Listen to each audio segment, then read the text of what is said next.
are really in very, very difficult conditions right now. Take a look at the swirl out here. This is the worst that it has been thus far.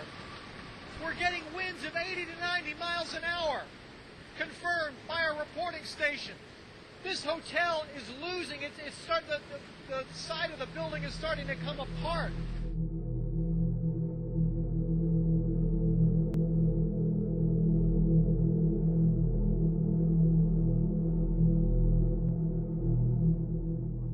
Here's the official forecast track from the Hurricane Center again, and they increased the winds to 120 miles per hour early tomorrow morning. That's 1 a.m. 1 o'clock tomorrow afternoon, 135 mile per hour winds, pretty much due south of the mouth of the river, according to the Hurricane Center tomorrow afternoon. And then early on Monday morning, they take it up to 140 mile per hour winds as a Category 4 storm, basically due south of the city as that trough begins to pick it up and draw it to the north. And they're still bringing the center of this directly over us.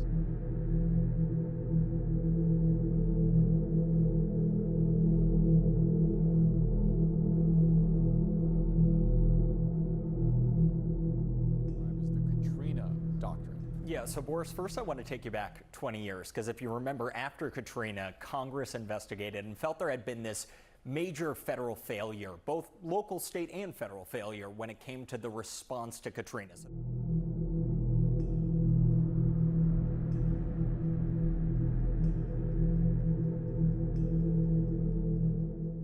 Response at the local, state, and federal level was heavily criticized. Thousands were stranded for days without food or water. The Hurricane Pam trial had shown that an evacuation of New Orleans would take at least 72 hours. Armed with this knowledge and an accurate prediction of landfall, it wouldn't take a genius to figure out when to give the order to evacuate. 72 hours before. Right? Nagin gave the order for mandatory evacuation just 24 hours before the hurricane hit. He also knew that 100,000 residents didn't own cars and would rely on public transport, but had made no plans to supply it.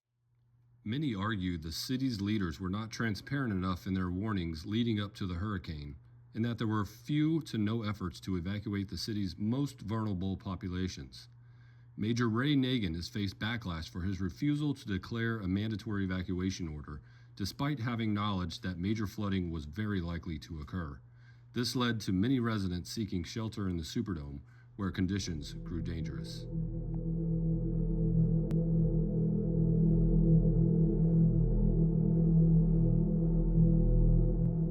See, it's not a pretty sight, and I can tell you the smell is not that great either. But these people look like they've been here for quite some time. Man, it was hectic. Urine everywhere. I mean, a lot of people, all type of violence and just water rising everywhere in the city. We just glad to be out of here. You can't use the bathroom because you can't flush the toilet. And feces over everything. I work at a hospital, so the smell, I'm used to it, but I can't eat anything because I throw up.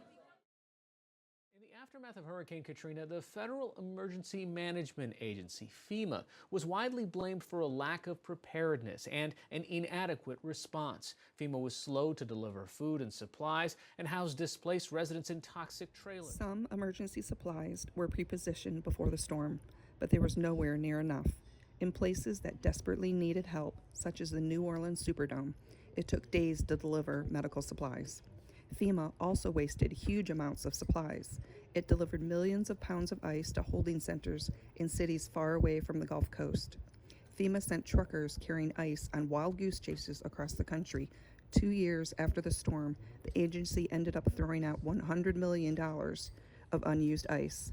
FEMA also paid for 25,000 mobile homes, costing $900 million, but they went virtually unused because of FEMA's own regulations that such homes cannot be used on floodplains, which is where most Katrina victims lived.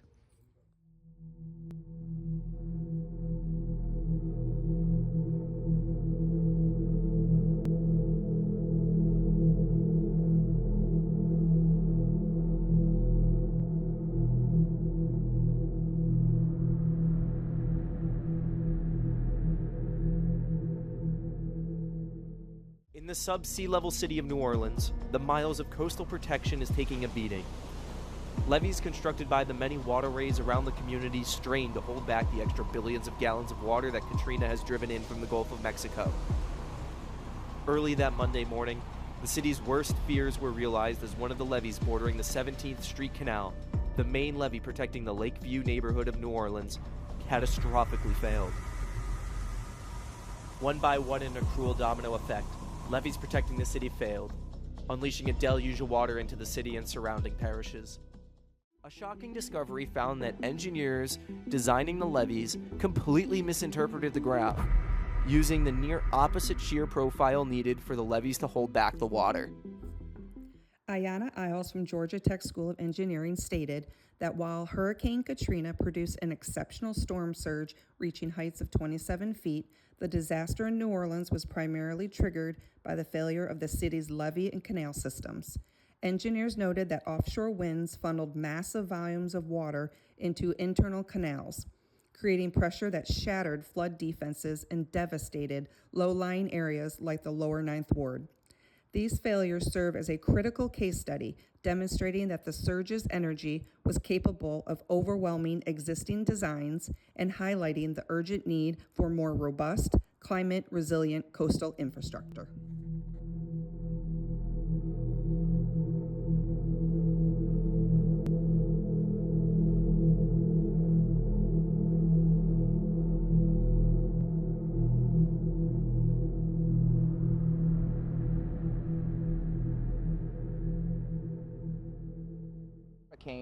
Emergency officials are telling us tonight, however, they're very concerned because they aren't seeing people evacuate. Dangerous. So they want us to put out the word to everyone who can try to get out.